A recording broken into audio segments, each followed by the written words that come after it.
Evinizdeki o en sevdiğiniz koltuk artık bir sanat eseri değil de modern bir tırmalama heykeli gibi mi duruyor? Size sevgiyle mırlayan kediniz, saniyeler içinde aniden minik bir pantere dönüşüp oyun seansını kanlı bir arenaya mı çeviriyor? Ya da eve gelen yeni bir misafire, hatta aileye katılan yeni bir bebeğe karşı "Bu da kim oluyor?" der gibi garip bir kıskançlık mı sergiliyor? Eğer bu sahnelerden en az biri size tanıdık geliyorsa, merak etmeyin, yalnız değilsiniz. Ve en önemlisi, doğru videoya tıkladınız. Çünkü bu videodan sonra kedinizle aranızdaki o "ne demeye çalışıyorsun" anları tarih olacak ve evinizdeki bu tatlı kaos nihayet sona erecek. Bugün, kedi sahiplerinin en çok başını ağrıtan 5 büyük sorunu tek tek ele alıyoruz. Ama sadece sorunları listelemeyeceğiz. Her birinin kökenine inecek, kedinizin konuştuğu o gizemli dili çözmeyi öğrenecek ve en önemlisi işe yaradığı kanıtlanmış, evde hemen uygulayabileceğiniz pratik ve pozitif çözümleri paylaşacağız. Unutmayın, kediniz size düşman değil, sadece anlaşılmaya ve doğru yönlendirilmeye ihtiyacı var. İşte o anlayışın anahtarı da tam bu videoda. Sorun 1. Mobilya düşmanı tırmalama. İlk ve en yaygın şikayetle başlayalım. Tırmalama. Ama o masum tırmalamadan bahsetmiyorum. Mobilyaları, halıları, perdeleri ve hatta bazen pantolon paçalarınızı hedef alan o yıkıcı tırmalamadan bahsediyorum. İşten bir geliyorsunuz ve en sevdiğiniz koltuğun köşesi adeta spagettiye dönmüş. Bu görüntü en sabırlı kedi sahibini bile delirtebilir. Peki, kediniz neden bir canavar gibi eşyalarınıza saldırıyor? Cevap çok net, bu bir yaramazlık ya da size karşı kurulmuş bir komplo değil. Bu tamamen içgüdüsel, hatta sağlıklı bir ihtiyaç. Kediniz tırmalarken aslında aynı anda birkaç önemli işi birden hallediyor. Birincisi, tıpkı bizim manikür yapmamız gibi tırnaklarını törpüleyip ölü katmanlardan kurtuluyor.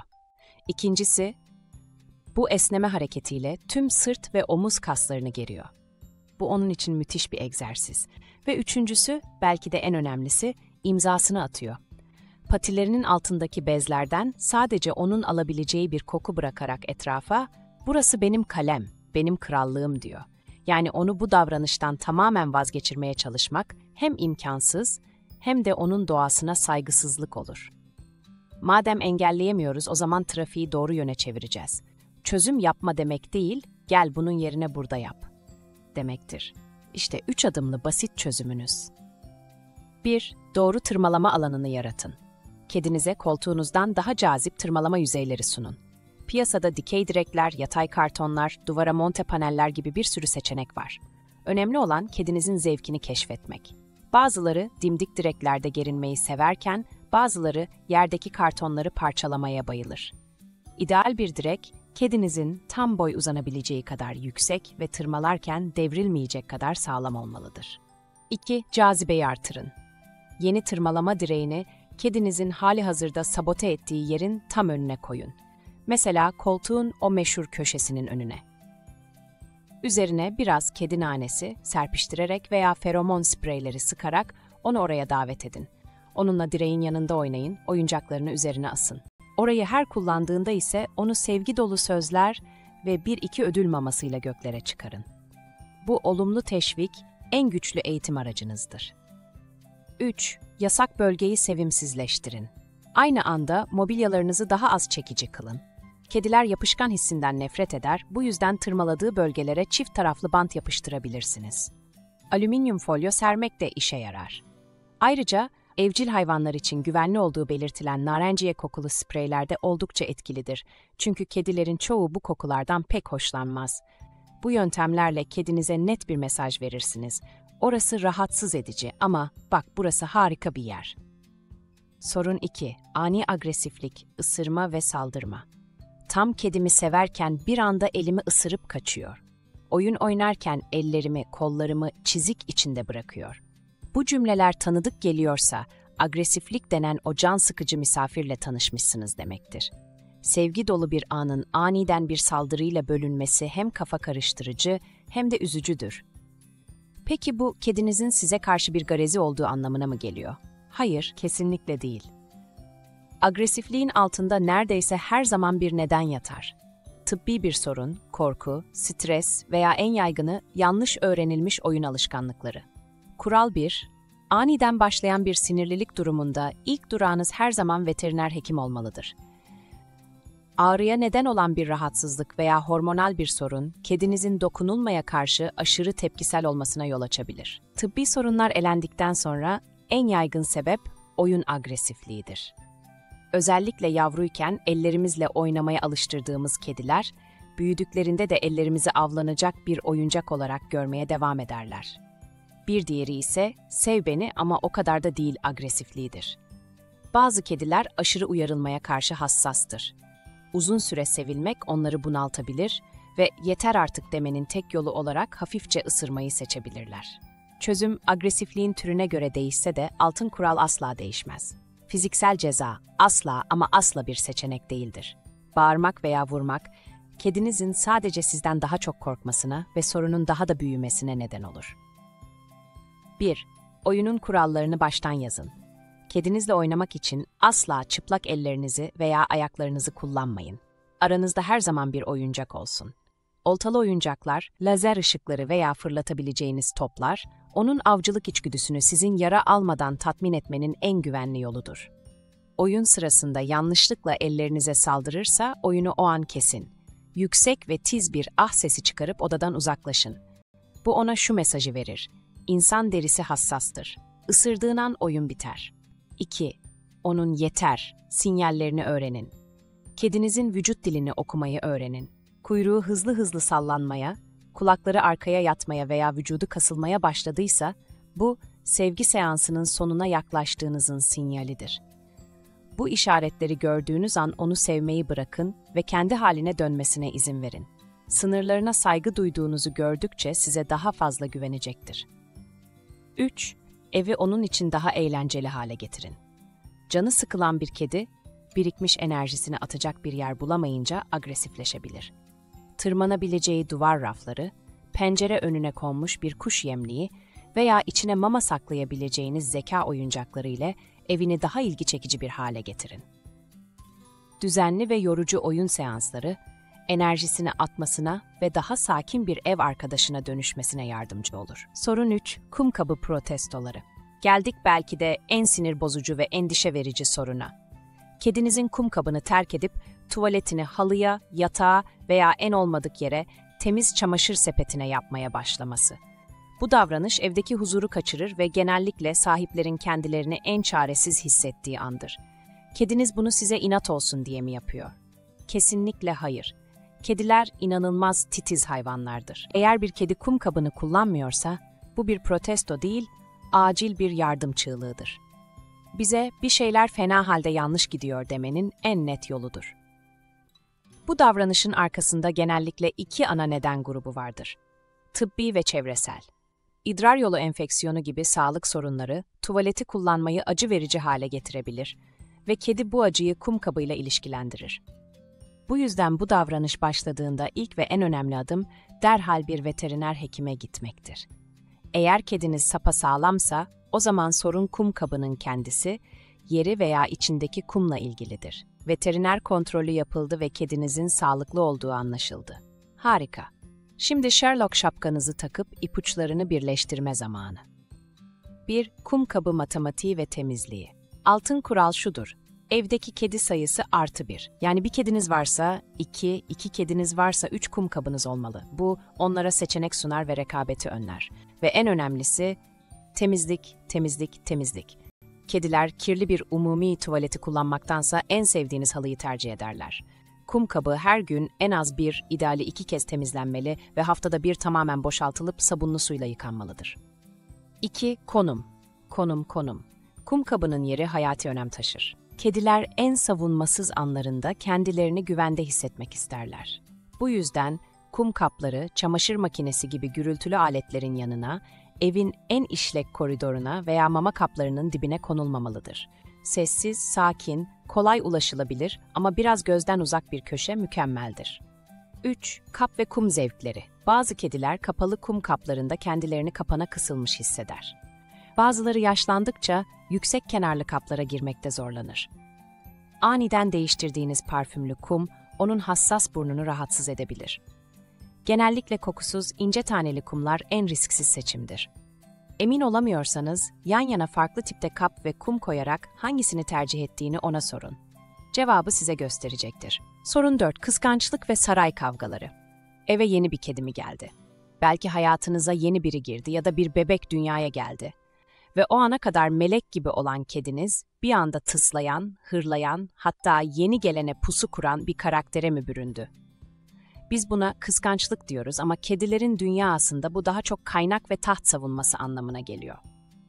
Kediler doğaları gereği bölgeci canlılardır. Evlerini, yani kendi krallıklarını, içindeki kaynaklarla birlikte sahiplenirler. Mama, su, en rahat uyuma yeri, kum kabı ve tabii ki en değerli hazine olarak sizin ilginiz. Eve yeni bir canlı geldiğinde, bu kurulu düzenine ve kaynaklarına yönelik bir tehdit olarak algılanır ve bu da büyük bir strese neden olur. O mesafeli ve agresif tavırları aslında burası benim bölgem, kaynaklarım güvende mi, tahtım sallanıyor mu sorusunun bir yansımasıdır. Çözüm, kademeli tanıştırma ve kaynakların bol olduğu hissini yaratmaktan geçer. İki kediyi asla bir odaya atıp hadi bakalım anlaşın demeyin. Bu iki yabancıyı bir odaya kilitleyip en iyi arkadaş olun demekle aynı şeydir. Felaket garantilidir. 1. Adım adım tanıştır. Aceleye getirme. Yeni kediyi ilk başta ayrı bir odada kendi maması, suyu ve kumuyla misafir edin. Birkaç gün boyunca sadece kapı altından birbirlerinin kokusunu almalarına izin verin. Sonra bir havlu yardımıyla kokularını değiştirin. Birinin kokusunu diğerine, diğerininkini de öbürüne sürerek birbirlerinin varlığına olaysız bir şekilde alışmalarını sağlayın. Bir sonraki adım, aralarında bir bebek kapısı varken birbirlerini görmelerini sağlamak ve bu sırada ikisine de ödül mamaları vererek bu anı pozitif bir deneyime dönüştürmektir. Unutmayın, bu süreç haftalar sürebilir, sabır en iyi dostunuzdur. 2. Bolluk hissi yaratın. Rekabeti azaltmanın en iyi yolu, kaynakların herkese yetecek kadar bol olduğunu göstermektir. Her kedi için ayrı mama, su ve kum kabı olduğundan emin olun. Hatta kedi sayısı +1. Kuralını burada da uygulayabilirsiniz. Özellikle dikey alanlar yaratmak hayat kurtarır. Duvara monte edeceğiniz birkaç raf veya yüksek bir kedi ağacı, kedilerin aynı odada birbirlerini tehdit olarak görmeden takılmalarını sağlar. Biri yüksekte kendini güvende hissederken, diğeri aşağıda rahat edebilir. 3. Sevgini paylaştır. Ama eskiyi unutma. Özellikle ilk kedinize, yani tahtın asıl sahibine, rutininin bozulmadığını ve hala çok sevildiğini hissettirin. Onunla olan özel oyun ve sevgi seanslarınızı asla aksatmayın. Yeni gelenle ilgilenirken onu dışlamadığınızdan emin olun. Her ikisine de ayrı ayrı kaliteli zaman ayırmak, ikisinin de kendini güvende ve değerli hissetmesini sağlayacaktır. Sorun 5. Bitmeyen miyavlamalar. Gece yarısı başlayan ve bir türlü susmayan o serenatlar. Siz çalışmaya çalışırken masanın dibinde bitip sürekli bir şeyler anlatan bir kedi. Mama kabı dolu, suyu taze ama o ısrarla miyavlıyor. Aşırı miyavlama, özellikle uykunuzu böldüğünde insanı gerçekten yıpratabilir. Peki kediniz size ne demeye çalışıyor? Miyavlama, kedilerin özellikle insanlarla iletişim kurmak için geliştirdiği bir dildir. Yetişkin kediler kendi aralarında neredeyse hiç miyavlamazlar. Yani o ses size özel. Bir kedi miyavlıyorsa kesinlikle bir şey söylüyordur. Bu acıktım, kumum kirli, canım sıkılıyor, oyna benimle veya hoş geldin, seni özledim gibi basit bir talep olabilir. Ancak bazen tıpkı diğer davranış sorunları gibi altta yatan tıbbi bir sorunun da işareti olabilir. Yaşlılığa bağlı duyma kaybı veya bilişsel sorunlar, tiroid hastalıkları gibi durumlar aşırı miyavlamaya neden olabilir. Bu nedenle miyavlamada ani ve açıklanamayan bir artış varsa, veteriner kontrolü yine listenin en başında olmalı. Veteriner kedinizin sağlıklı olduğunu söylediyse, şimdi bu özel dilin tercümesine odaklanabiliriz. 1. Sıkılan kedi konuşur. Ona meşgale yaratın. Pek çok bitmeyen miyavlama aslında kocaman bir canım sıkılıyor çığlığıdır. Gün içinde yeterince uyarılmayan bir kedi, dikkat çekme ihtiyacını miyavlayarak gösterir. Günlük düzenli oyun seansları planlayın. Özellikle yatmadan önce yapacağınız yorucu bir oltalı oyuncak seansı, hem onun enerjisini atmasını sağlar hem de size gece boyu huzurlu bir uyku hediye eder. Kendi kendine oynayabileceği zeka oyuncakları veya dışarıyı izleyebileceği bir pencere yatağı da harikalar yaratabilir. 2. Bu tuzağa düşmeyin. İlgi için miyavlamayı ödüllendirmeyin. Eğer kedinizin tüm ihtiyaçlarının karşılandığından eminseniz ve sadece ilgi için miyavladığını düşünüyorsanız, en zor ama en etkili yöntem onu görmezden gelmektir. Miyavladığı anda ona bakarsanız, cevap verirseniz veya kucağınıza alırsanız ona "Evet, bu yöntem işe yarıyor" demiş olursunuz. Bunun yerine o susana kadar bekleyin. Sessiz kaldığı o değerli anda onu sevgi ve ilgiyle ödüllendirin. Bu, ona sessizliğin istediklerini elde etmenin asıl yolu olduğunu öğretir. 3. Gece rutini oluşturun. Özellikle gece miyavlamaları için bir rutin oturtmak çok etkilidir. Yatmadan yaklaşık 1 saat önce kedinizle enerjisini atacağı yorucu bir oyun oynayın. Ardından günün son öğünü olarak küçük bir porsiyon mamasını verin. Karnı tok ve yorgun düşmüş bir kedi, miyavlamak yerine sizinle birlikte uyumayı tercih edecektir. Gördüğünüz gibi kedinizin sergilediği tırmalama, agresiflik veya diğer sorunlu davranışlar size karşı yapılmış kişisel bir saldırı değil. Her biri anlaşılması gereken bir ihtiyacın, bir korkunun veya bir rahatsızlığın dışa vurumu.